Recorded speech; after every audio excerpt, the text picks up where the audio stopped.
तो दोस्तों, दौर था जब वेनेजुएला की गिनती न सिर्फ दक्षिण अमेरिका बल्कि विश्व के सबसे अमीर देशों में होती थी। वेनेजुएला की करेंसी दुनिया की टॉप करेंसियों में से एक थी। और तो और वेनेजुएला दुनिया के पेट्रोलियम का हब तो था ही। तो अचानक ऐसा क्या हुआ? वहां पे खाने के लाले पड़ चुके हैं और खाने की लंबी लंबी कतारें लगी हुई हैं। जय हिंद दोस्तों, स्वागत है आप सभी का एम्पावरिंग इंडिया के इस अंक में। मैं हूं आपका दोस्त सुनील। उम्मीद करता हूं कि आप सभी अपने स्थान पे खुश, समृद्ध और अच्छे से होंगे। तो दोस्तों, 3 जनवरी 2026 ये वो दिन था जब दुनिया के मीडिया सेंटर में एक नाम चमका, वेनेजुएला। पूरी दुनिया में सबसे ज्यादा सर्च होने वाला शब्द था वेनेजुएला। क्यों? क्योंकि अमेरिका ने अचानक रातों रात अमेरिका के डेल्टा फोर्स ने एक ऑपरेशन किया जिसमें वेनेजुएला के राष्ट्रपति को परिवार सहित किडनैप कर लिया गया और वेनेजुएला पे अपनी पकड़ मजबूत कर ली गई। और जैसे ये ऑपरेशन हुआ, भारत में भी कुछ आवाजें उठने लगी कि ट्रंप भारत में ऐसा ऑपरेशन कब करेंगे। तो क्या आपको लगता है कि भारत में भी ऐसा ऑपरेशन होना चाहिए? आइए थोड़ी सी विवेचना करते हैं। सबसे पहले बात करते हैं वेनेजुएला की। वेनेजुएला के पास क्या नहीं था? सब कुछ था जो एक संपन्न राष्ट्र के पास होना चाहिए। ऑयल, नेचुरल रिसोर्सेस, पैसा, लंबा समुद्र तट, उपजाऊ मैदान। लेकिन नहीं था। तो प्रॉब्लम थी डिसीजन मेकिंग की, प्रॉब्लम थी लॉन्ग विजन की। सरकार ने वहां सोचा और लोगों को समझाया, आपको कुछ करने की जरूरत नहीं, हम सब कुछ आपको फ्री देंगे। जी हाँ, फ्री फ्री फ्री, सब कुछ फ्री में देंगे। प्राइवेट कंपनी पर फुल कंट्रोल करेंगे। पूरी इकोनॉमी सिर्फ और सिर्फ तेल पे चलेगी। आपको कुछ भी उगाने की जरूरत नहीं, कुछ भी बनाने की जरूरत नहीं। यही कारण है कि वेनेजुएला में सुई भी नहीं बन रही।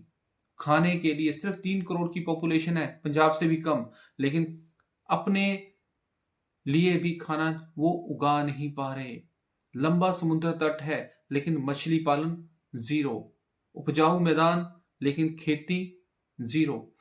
और ये सब हुआ सिर्फ और सिर्फ लोगों को फ्री फ्री देने की, लोगों को टोटल डिपेंड करने की सरकार पर। तो नतीजा क्या हुआ? जैसे ही ऑयल के रेट गिरे, प्रोडक्शन गिर गया, पैसा छापना फटाफट शुरू किया वहीं सरकार ने। लेकिन इन्फ्लेशन इतना बढ़ गया कि सारे के सारे नोट बेकार हो गए, महंगाई बेकाबू हो गई। और गिनने में भी नहीं आ रहा कि कितने परसेंट महंगाई वहां पे बढ़ गई। और दुनिया की टॉप करेंसियों में मानी जाने वाली वेनेजुएला की करेंसी 1 रुपए में लगभग 3600 रुपए वहां की वेनेजुएला के हो गए। तो लोग देश छोड़कर भागने लगे। तो दोस्तों, क्या आपको लगता है कि ऐसा सब कुछ भारत में भी हो सकता है? क्या भारत की हालत इतनी बुरी है? तो आई थिंक इसका जवाब ढूंढते हैं। दोस्तों, फ्री की चीजें हमें वोट दिला सकती हैं, हमें जीत दिला सकती हैं, लेकिन देश की इकोनॉमी बिल्कुल भी नहीं चला सकती। भारत का मॉडल कैसा है? भारत का मॉडल एक आशावादी मॉडल है, क्योंकि भारत नो डाउट दुनिया का परफेक्ट देश नहीं हो, शायद भारत की पॉलिसी इतनी भी गिरी हुई नहीं है कि हम बिल्कुल धरातल पे आ जाए। कुछ ऐसी गलतियां जो हो सकती थी वो भारत ने कभी नहीं की, क्योंकि भारत की इकोनॉमी सिर्फ किसी एक पर्टिकुलर रिसोर्सेज पे डिपेंड नहीं है। भारत की जो इकोनॉमी है वो एग्रीकल्चर पे डिपेंड है, भारत की इकोनॉमी इंडस्ट्री पे डिपेंड है, भारत की इकोनॉमी आउटसोर्स पे डिपेंड है, एक्सपोर्ट पे डिपेंड है, इंडस्ट्रियलिस्ट पे डिपेंड है, मेक इन इंडिया पे डिपेंड है, खेती पे डिपेंड है। हर मतलब भारत की मल्टी लेवल्स टाइप इकोनॉमी है। और डेमोक्रेटिक इंस्टीट्यूशन भारत में अपने अपने इंडिपेंडेंटली काम करें, चाहे हमारे जुडिशरी हो, चाहे हमारा मीडियाज हो, चाहे हमारी कार्यपालिका हो, वो सारे काम कर रहे हैं। दूसरी बात करते हैं वेनेजुएला और भारत का दूसरा कंपैरिजन। वेनेजुएला की सरकार ने कहा कि सब कुछ सरकार करेगी, आपको कुछ भी करने की जरूरत नहीं है। लोग पंगु बना दिए।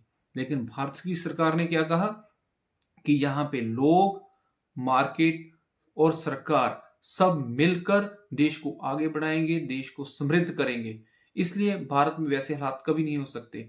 वेनेजुएला के राष्ट्रपति को जब वहां की अमेरिका की फोर्सेस किडनैप कर रही थी तो वहां की फोर्सेस ने एक गोली तक नहीं चलाई। लेकिन क्या आपको लगता है कि भारत की आर्म फोर्सेस इतनी नीचे आ सकती है कि देश पे कोई हमला करे और आर्मी डिफेंस फोर्सेस कुछ भी ना करें? नहीं, नेवर।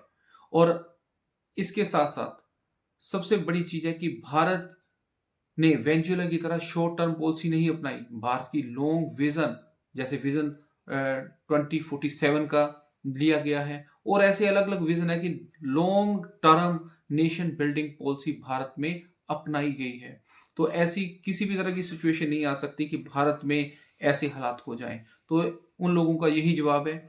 दूसरा, इस पूरे घटनाक्रम से भारत के लिए भी कुछ मैसेजेस हैं जिसमें हमने शॉर्टलिस्ट किए हुए हैं 5 मैसेज। सिर्फ फ्री बीज पर देश नहीं चलता, सिर्फ फ्री की पॉलिसियां बनाकर देश नहीं चल सकता। इकोनॉमी को हमेशा पॉलिटिक्स से ऊपर रखना चाहिए। तीसरा, प्रोडक्शन और जॉब्स लगातार इंक्रीज होते रहने चाहिए, उनकी लगातार बढ़ोतरी होनी चाहिए। उसके साथ प्राइवेट सेक्टर को दुश्मन नहीं पार्टनर बनाना चाहिए, जैसे वेनेजुएला ने किया, प्राइवेट सेक्टर को बिल्कुल बर्बाद कर दिया। सबसे मेन चीज, इंस्टीट्यूशन हमेशा डेवलप्ड होते रहने चाहिए। इंस्टीट्यूशन कमजोर हुए तो देश कमजोर होगा। तो ये छोटा सा कंपैरिजन था भारत और वेनेजुएला का कि ऐसी स्थिति भारत में कभी नहीं आ सकती। तो दोस्तों, भारत के पास मौका है कि वेनेजुएला की इस घटनाक्रम से सबक ले। कोई अगर गलती हो रही हो तो उसको सुधार करें। और सबसे बड़ी चीज कि भारत सीखने वाला देश है, मेरा ऐसा मानना है। और कि भारत सीखने वाला देश है, भारत तरक्की कर रहा है और भी ज्यादा तरक्की करेगा। 12वें लेवल से भारत आज दुनिया की चौथी सबसे सशक्त इकोनॉमी बन चुका है। और मुझे पूरा विश्वास है कि आप सभी भी ऐसा ही चाहते हैं कि भारत स्ट्रॉन्ग, स्टेबल और वर्ल्ड लीडर बने। तो निस्संदेह ऐसा ही है, मेरा पूर्ण विश्वास है। और आपको वीडियो कैसी लगी? उम्मीद है कि अच्छी लगी होगी। तो जरूर लाइक कीजिए, शेयर कीजिए और सब्सक्राइब कीजिए। और इसी तरह मेरा हौसला बढ़ाते रहिए। तो मिलते हैं अगले अंक के साथ। Thank you so much. जय हिंद, जय भारत।